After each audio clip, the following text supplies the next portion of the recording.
നാം എല്ലാവരും പ്രാർത്ഥിച്ച് കർത്താവിനോട് അനുഗ്രഹങ്ങളും കരുണയും യാചിക്കണം.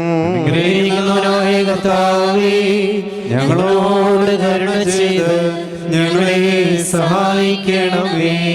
സ്തുതിയും സ്തോത്രവും പ്രാഭവും പൂഴ്ചയും മാഞ്ഞുപോകാത്ത നല്ല ഉന്നതിയും ഇടവിടാതെ കരേറ്റുവാനിടയങ്ങൾ യോഗ്യരായി തീരണമേ.